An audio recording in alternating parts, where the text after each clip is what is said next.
wanted to say how honored I am to be here among so many people that I've learned so much from through the years, kind of in my work with the communities, and so many new friends as well that I hope to work with you to make our city better.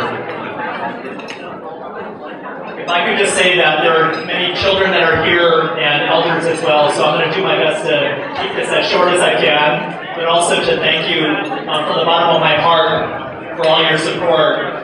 My father came from Tucson. He was born in Tucson, and though he spent most of his life in the U.S., our roots are in China and in Tucson. My mother's side is from Zhongshan area of China, and a lot of my family roots are very important to me. My father taught me, Gordon, and our 3 other siblings, all 5 of us, values of serving the people and serving the community.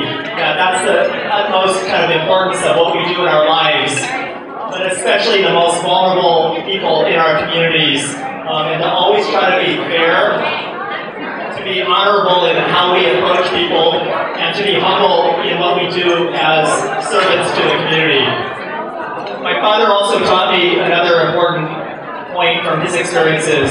He was in the U.S. Army as an Army Air Corps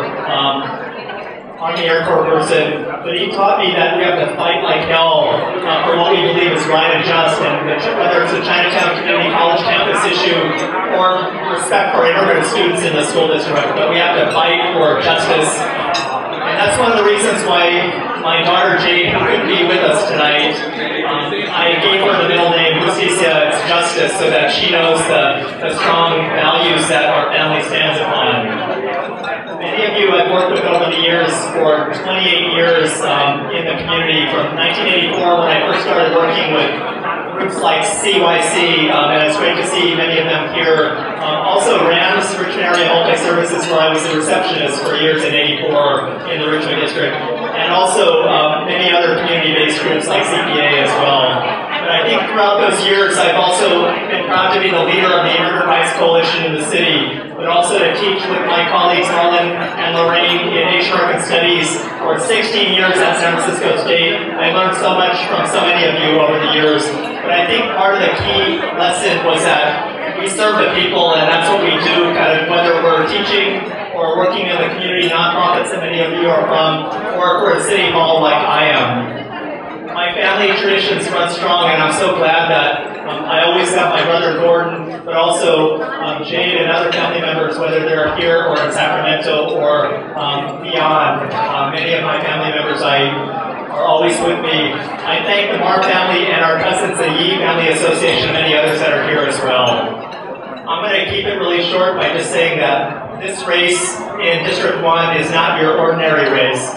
It's one of these where powerful special interests are at play. They're targeting my district, our district, with huge amounts of money to buy this election, as others have said, and to shift the board away from community accountable leaders like many of us that are here today, and to move it towards big business corporations and big developers.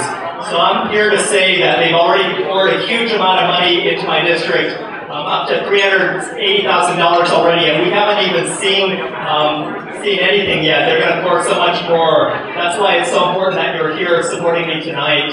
I wanted to also say that just as the Giants have overcome many obstacles like the big business-backed Dodgers and their effort to buy the National League West pennant, like the Giants, my campaign will also overcome with a tremendous grassroots effort, but also not to let our district be bought by any outsiders and big business interests. I also wanted to say that our grassroots campaign and many of our volunteers and supporters are here. We're building kind of the most diverse grassroots campaign that we can, and that people power in our campaign, representing the diversity of our community, from the small business leaders that have joined us in our campaign, to the many teachers and great nurse leaders as well, nurses and healthcare leaders, affordable housing advocates and contractors, all of our working families, seniors, and youth. We collectively are the power and the strength of the Richmond District, and we shall prevail over these big special interests that are trying to buy our district.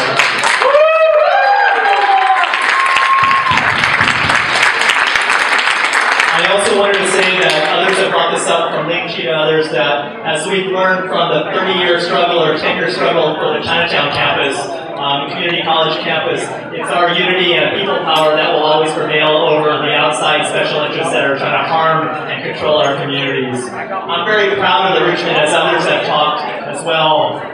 The diversity of our small businesses, the unique character when you walk down Clement Street or Balboa or Geary Boulevard as well. The Richmond is not broken, as what my cynical opponent keeps repeating over and over again. I'm just proud to say that our Richmond is not broken, and together we will make sure that we make it more livable and healthy for everyone for the future. I wanted to let you know also that we're working on many different issues to improving the jobs and the economic vitality of our district, but also working on new programs to fill vacant storefronts in our district.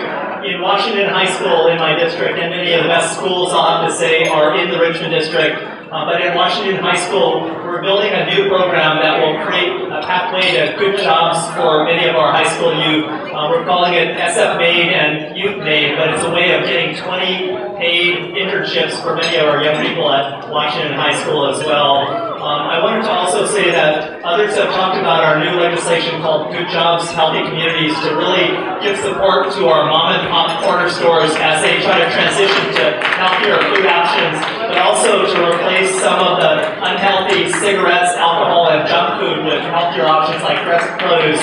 But we're working with a broad coalition of small business leaders, but also neighborhood advocates and others that are planning for a healthier future for our community. So I'm very proud that some different legislation we're working on right now.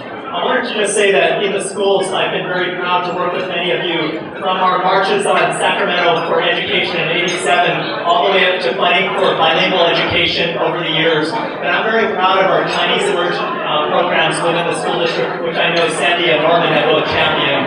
But for immigrant students, we have to keep the fight up in our school district. And as a city, we need to give much more support, not just for our immigrant students, but for the full K-12 preschool for all, but also the city college system as well.